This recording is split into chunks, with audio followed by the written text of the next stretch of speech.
예, 오늘 마태복음 24장 30절에서 36절 말씀인데, 오늘 이 말씀은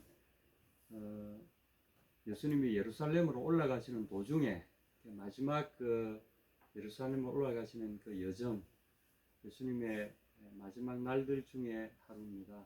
그래서 이때 말씀들은 이전의 말씀들하고 좀 성격이 달라요.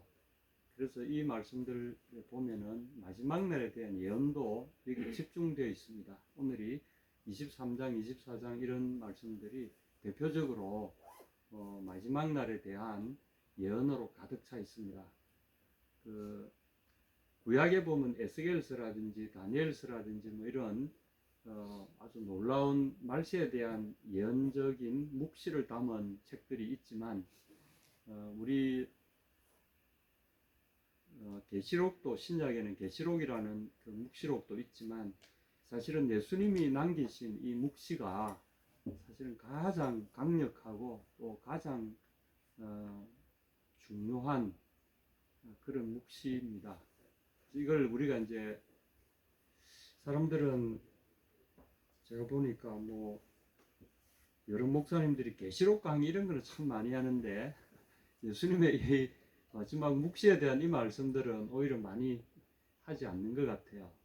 그러나 분명히 이것은 예수님의 강론 중에 중요한 부분을 차지하는 강론입니다. 그래서 우리에게 오늘 시사하는 바가 참 많은데 이것은 항상 어떤 세계관을 우리에게 이야기해 주고 있기 때문에 우리가 살고 있는 이 존재 세계의 어떤 시작과 끝에 대한 이야기들이지 않습니까?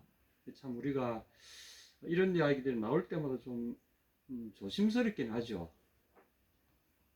항상 보면은 막 그 세상이 어지럽고 하면은 이런 이야기들이 막 나옵니다. 종말이 가까이 왔다, 뭐 이런 이야기 있잖아요.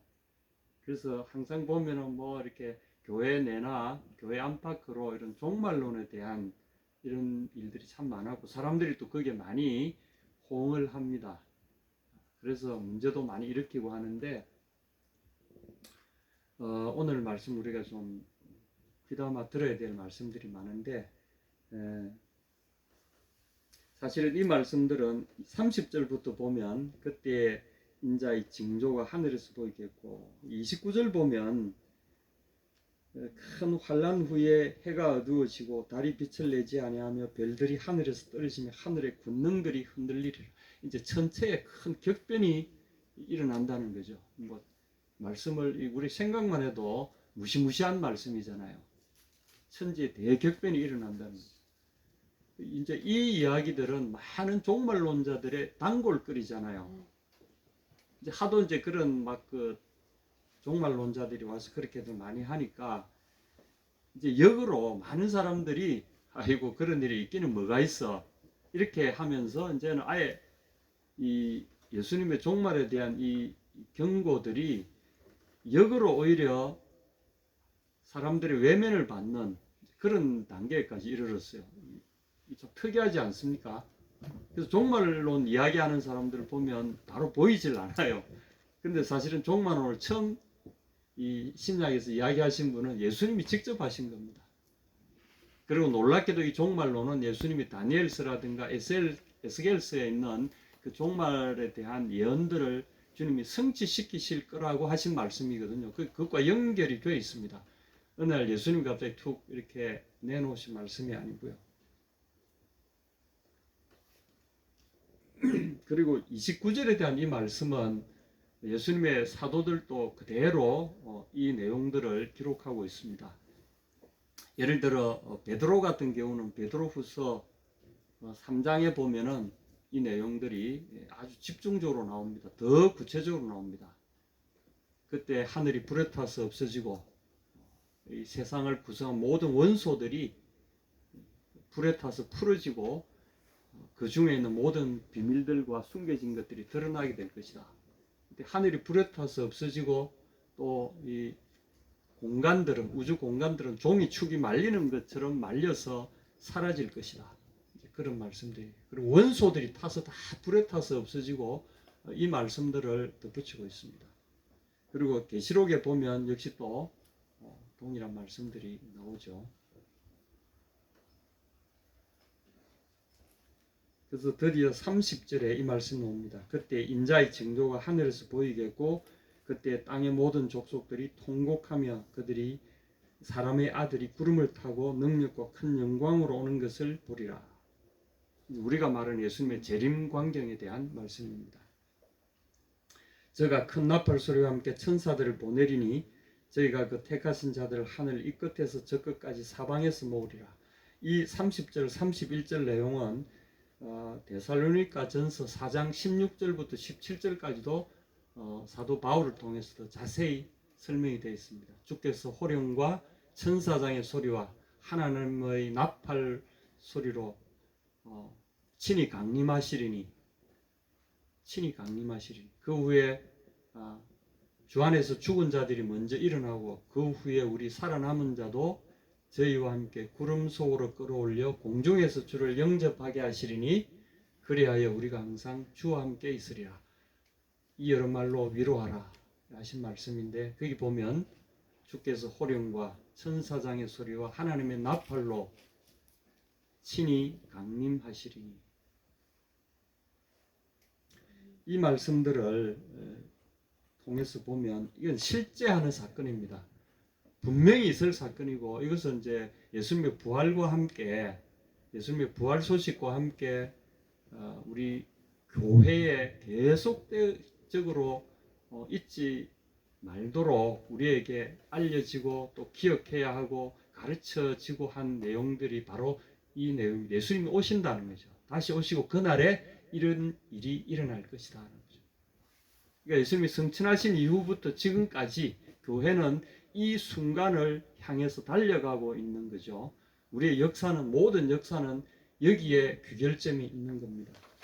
그렇게 해서 이제 그런 이 예정이 돼 있을 때 그 앞에 보면 이 사람들이 24절, 26절 뭐 이런 식으로 여러 이제 사람들이 나옵니다. 거짓 그리스도들과 거짓 선지자들이 일어나서 큰 표적과 기사를 보여 할 수만 있으면 택하신 자들도 미혹하게 하리라. 보라 내가 너에게 미리 말하였노라. 그러면 사람들이 너에게 말하되 보라 그리스도가 광야에 있다 해도 나가지 말고 보라 골방에 있다 해도 믿지 말라. 앞으로 이런 일이 있을 터인데 그러니까 이걸 또 이용한 사람들이 나타나서 혼탁하게 메시지를 물타기 하는 전략으로 하는 사람들이 많이 나올 것이라는 거죠. 사람들은 그런 거짓말을 계속 속다 보면은 아이고 이 말은 예수님의 말은 이루어질 말이 아니야 라고 방심하도록 이런 일들이 일어난다는 거죠. 여러분 어떻습니까? 지금 우리 교회뿐만 아니라 외국에서도 보면 이 교회 이 패턴이 어떤 식으로 흘러가는가 하면 그냥 하나님의 말씀과 약속을 가지고 설교하는 교회들은 별 인기가 없는 것 같아요. 어떤 교회들이 인기를 얻냐 하면 기적, 은사, 능력 이런 데가 아주 힘이 있습니다. 그리고 뭐 치료 이런 거 사람들이 몰려갑니다.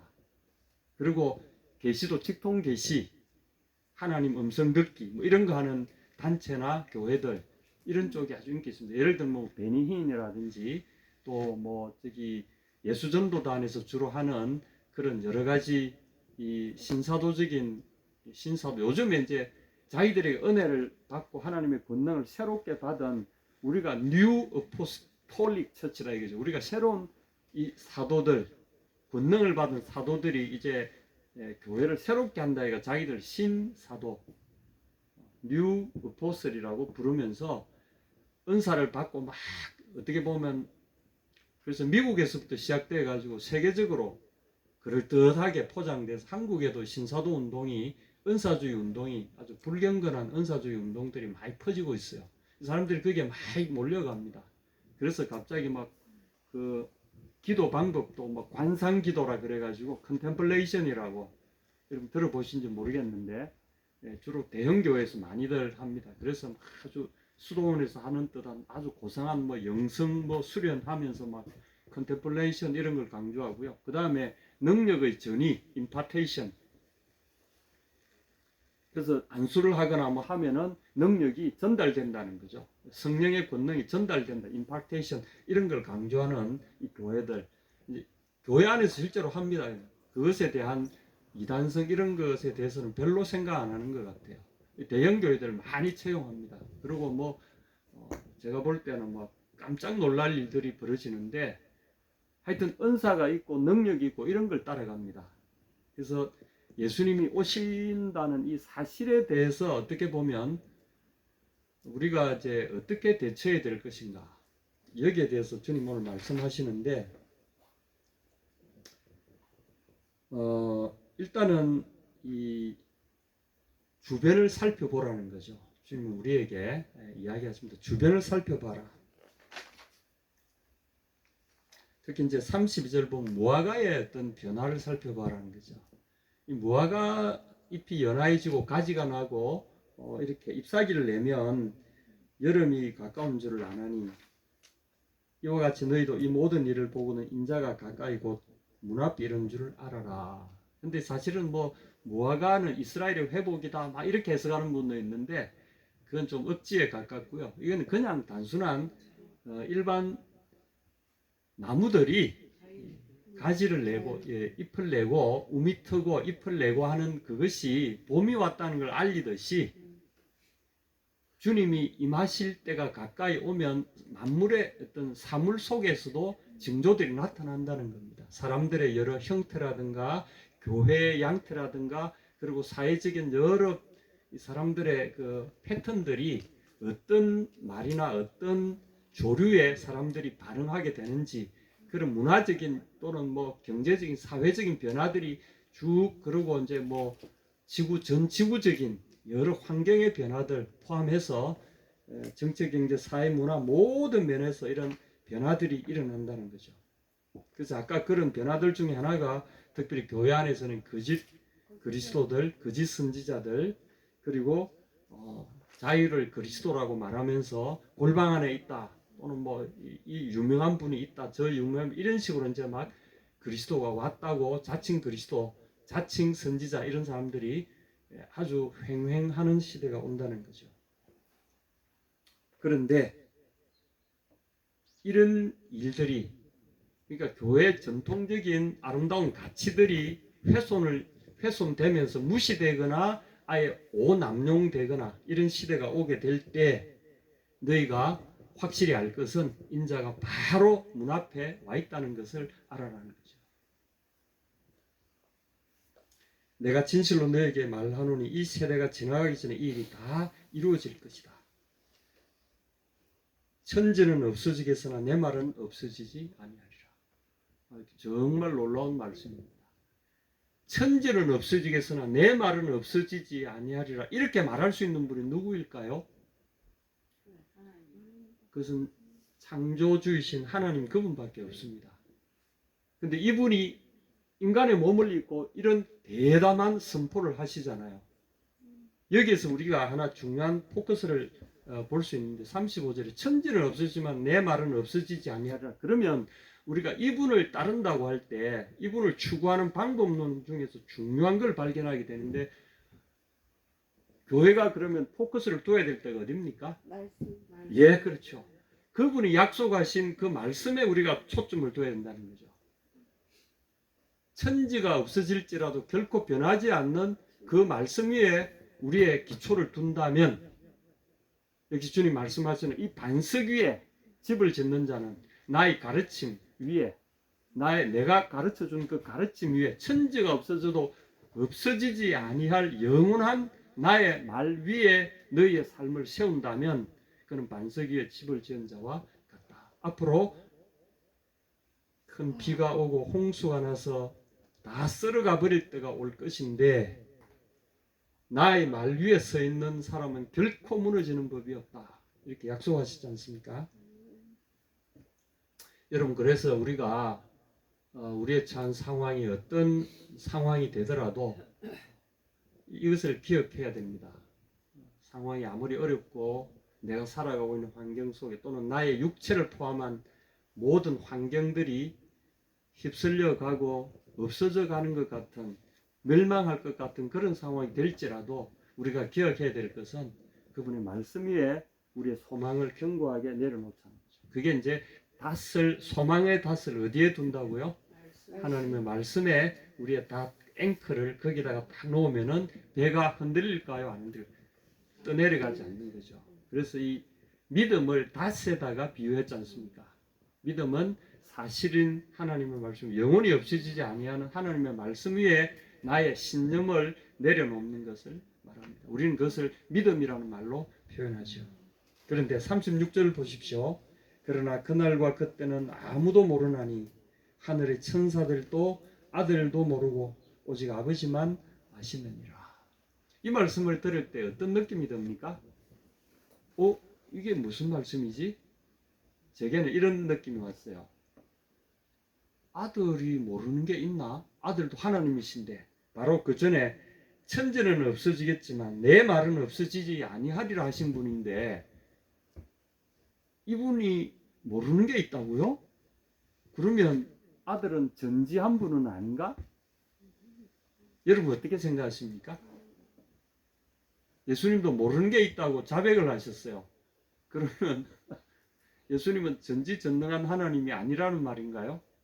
그때 당시 예수님이 말씀하실 때는 인성을 갖고 계셨잖아요. 예. 신성과 인성. 예. 하지만 하나님은 온전한 신성만을 지금 나타내고 계시니까 예. 그게 아닌가 싶어요. 저는.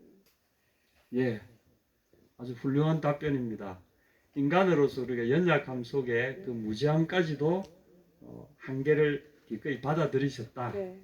그러므로 예수님은 완전한 하나님 동시에 완전한 인간이시다. 예, 그것도 훌륭한 설명입니다. 그런데 왠지 뭐가 좀 우리 마음속에 왜 이렇게 말씀하셨을까? 근데 예수님은 아시잖아요. 네, 알고 계시는 다 앞에 다 아시잖아요. 이런 예.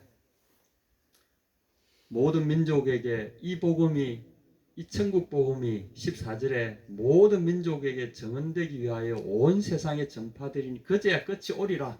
끝이 오리라는 것도 아시잖아요.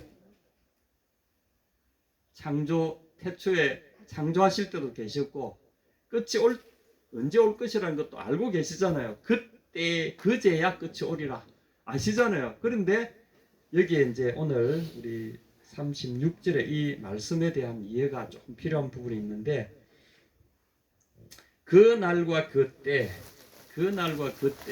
여기에 대한 언어학적인 우리가 조금 이해가 필요합니다. 제가 뭐 다른 말장난을 하는 게 아니고요. 그 날과 그때는 그러니까 예수님 임하시는 그 순간 그때는 모른다는 거죠. 재림하실 때는 모르는데 일단 하늘의 천사들도 아들도 모르고 오직 아버지만 아시느니라. 이 말씀은 이제 핵심은 예수님이 이 아버지의 어떤 권능하에 자신의 어떠한 모든 것을 복종시키시겠다는 의미를 담고 있고요. 그러므로 아버지께서 결심하시는 그 순간을 나는 모른다는 거죠. 아버지께서 명령을 내리실 그 순간은 아버지의 소관이지 내 소관이 아니다. 그때와 시간은 내가 이럴 때는 분명히 알지만 그러나 아버지께서 이렇게 하실 것을 내가 분명히 알긴 하지만 아버지께서 언제 그 명령을 내리실지는 나는 모른다. 왜냐하면 그것은 아버지의 고유한 권한이자 권능이기 때문에 나는 그것을 나의 무지라 할지라도 나는 그것을 기꺼이 아버지 손에 맡겨드릴 수 있다. 그러나 그렇다고 예수님의 본질이 전혀 그의 전지하심이 훼손되는 게 아니라는 거죠. 여기서 우리가 이제 그리스도의 아들로서의 그리스도의 절대적인 신뢰와 겸손을 볼 수 있는 부분인데 아버지께서 명령하실 그때라는 의미는 지금 이 말씀이 조금 도움이 될 것 같습니다. 다니엘서 여러분 전도서 3장을 좀 찾아보겠습니다. 구약 전도서 3장을 보시면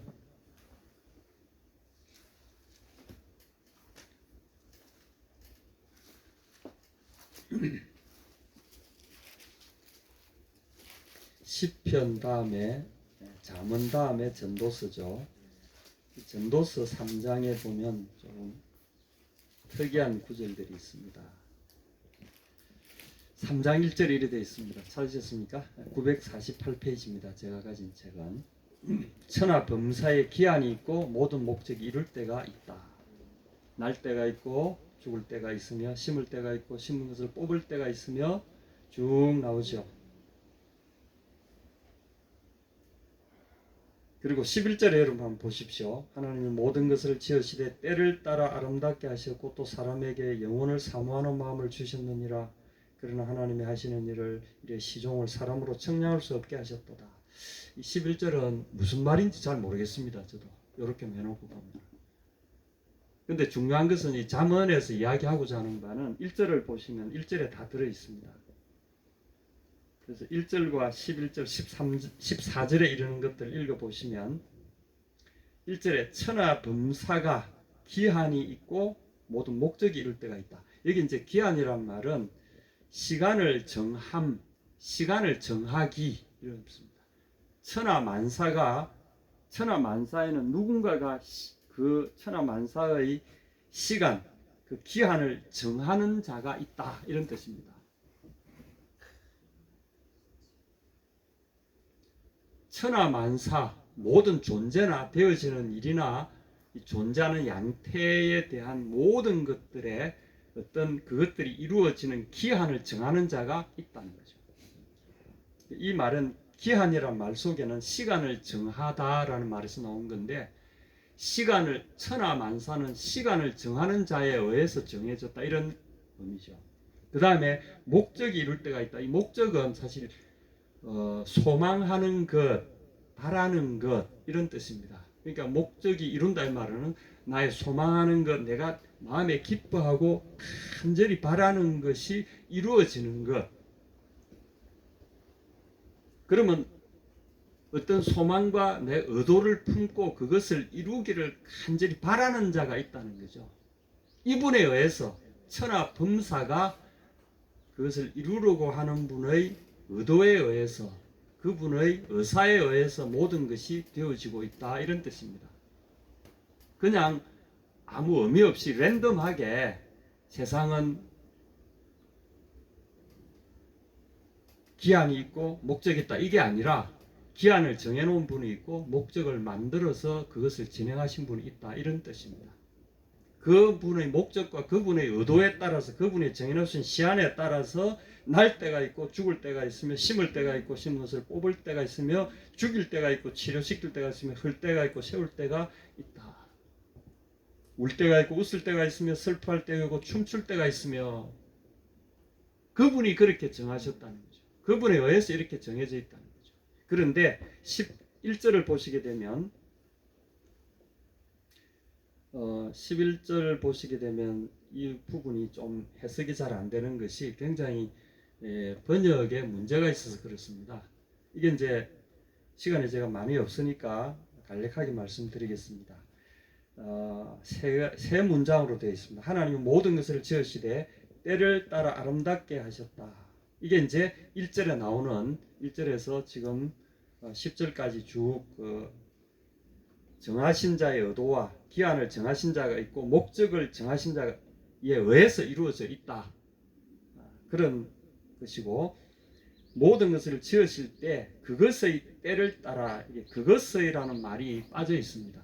그것의 때를 따라 아름답게 하셨다. 그것의 존재를 지으실 때 가장 멋지게 그곳에 딱 맞는 이런 뜻입니다. 이건 이제 영어로 표현하면은 타임리라 그러죠. 딱 꼭 맞는 때에 딱 있게 하시고 그것이 있어야 할 그곳에 딱 있게 하셨고 그것이 어떤 역할을 할 수 있도록 딱 타임리하게 지으셨다는 거죠. 이게 이제 하나님의 창조의 의도와 주권에 대한 성경의 설명입니다. 그런데 느닷없이 한 문장이 툭 끼어들죠. 또 사람에게 영혼을 사모하는 마음을 주셨느니라. 이게 무슨 상관입니까? 사람에게. 이건 이제 번역이 완전히 오역이고요. 엉터리 번역 중에도 이건 아주 번역사 중에서도 굉장히 좀 수치스러운 번역인데 이게 이제 첫째는 뭔가 하면 이 영혼을 사모하는 마음이라는 것은 원래 원문이 이랬습니다. 여기 보면은 이제 영혼이란 말은 올라함이라는 말을 그대로 번역한 건데 올라함이란 말은 원래 알라함이라 그래서 숨긴다, 덮다 이런 뜻입니다. 그래서 이거는 이제 명사화 될 때 올라함이라고 되는데 이걸 영혼이라고 번역할 말이 아니고 여기서는 숨겨짐 한자로 말하면 비밀입니다. 비밀을 어디에 주었냐 하면 마음을 주셨다 이랬잖아요. 그렇게 올람이란 말을 영혼을 사모함이라는 이런 식으로 번역을 했는데, 사모한다는 말 아예 없는 말입니다. 그냥 이것은 비밀을, 그러니까 왜 영혼이냐 하면 덮여져 있으니까 그것의 끝을, 시작과 끝을 알 수 없으므로 덮여져 있잖아요. 그러니까 이게 영혼인 거예요. 이렇게 사람들은 나중에 뜻이 덮는다는 말에서 숨긴다, 덮는다는 말에서 발전해서 영혼이라는 말로 발전해 간 것인데, 이것은 비밀입니다. 여기서는 비밀을 어디다 줬냐면 여기 보면 마음이라고 해놨잖아요. 이건 너무, 이 문장이 너무 잘못된 말이에요. 사람에게 준 것이 아니고요. 원래 히브리 문장에 보면 만물들에서 복수로 되어 있습니다. 만물 자체는 단수지만 그것을 이루는 것들은 모든 그 개체를 다 포함하기 때문에 그들의 마음속에라고 되어 있습니다. 그들의 마음, 이 마음이라고 번역되는 바브라고 하는 말은 사실은 사람에게 어떤 신체적으로 개선하면 이거는 이제 마음이죠. 하트 또는 이제 우리 마음 속에 있는 여러 가지 내장들을 이야기합니다. 또는 우리 마음의 의식의 가장 깊은 곳, 그래서 마음, 의식의 그 가장 깊은 곳, 이런 의미로서 이제 마음이라고 번역도 되는데요. 이것은 가장 깊은 어떤 심층부를 이야기합니다. 어떤 조직이나 개체의 심층부를 이야기하는 것이죠. 여기에 이제 문제는 이것이 사람이라고 뒤에 나오는 이 단어는 세 번째 문장에 나오는 말인데, 이씨라고 하는 게 단수로 되어 있습니다. 그의 마음에 굳이 붙이자면 이래야 되는데, 그러나 원문에는 그것들의 마음에 굳이 뭐 마음이라고 번역한다면, 그러니까 이것은 뭐냐면 만물들을 가리키는 말입니다. 이 영혼 또는 숨겨진 비밀을 어디다가 만물들의 가장 깊은 곳에 두셨다 이래야 됩니다. 그런 번역이 아주 제대로 되잖아요.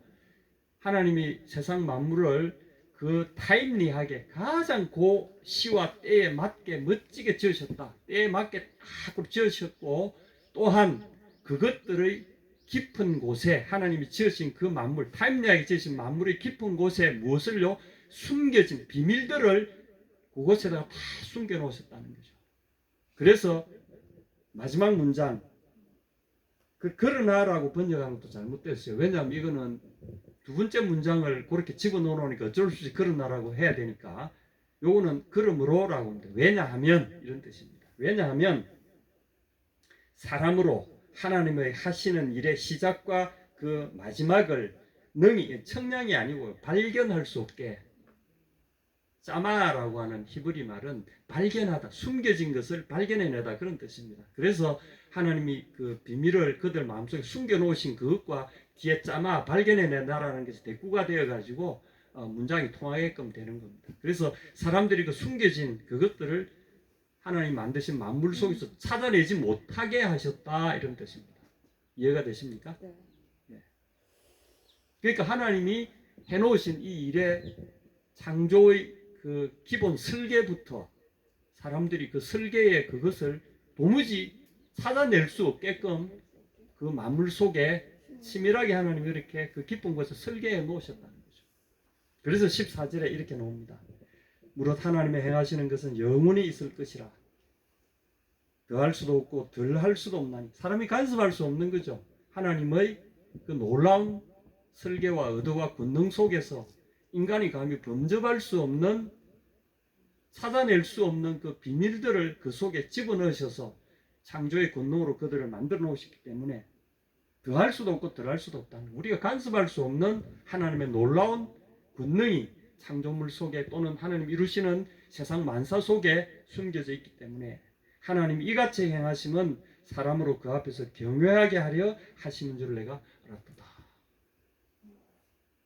사람이 능히 하나님의 숨겨놓으신 그 비밀들을 찾아내지 못하게 하신 목적을 14절에서 완전히 이야기합니다.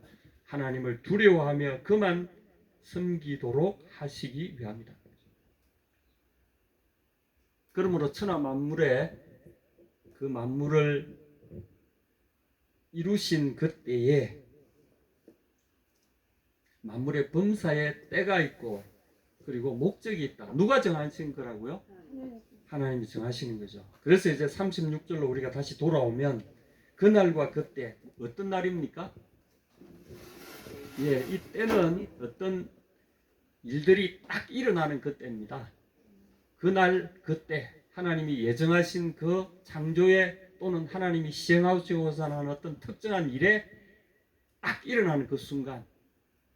그래서 주께서 호령과 천사장의 소리와 하나님의 나팔로 치니 하늘로조차 강림하시는 그 순간에 대해서는 그래서 아버지께서 딱 지고 계시다는 거죠. 그러므로 사람이 오히려 이것을 통해 하나님을 경외하게 하도록 하나님이 사람들이 유추해 볼 수 없도록 발견해 낼 수 없도록 숨겨 놓으셨다는 거죠. 근데 교회가 보면요, 점쟁이들이 많잖아요.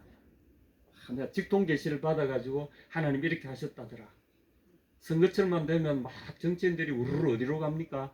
용화단은 점쟁이한테 가고요. 용화단은 예언자들 찾아다닙니다. 우리나라는 주로 점쟁이들한테 많이 가잖아요.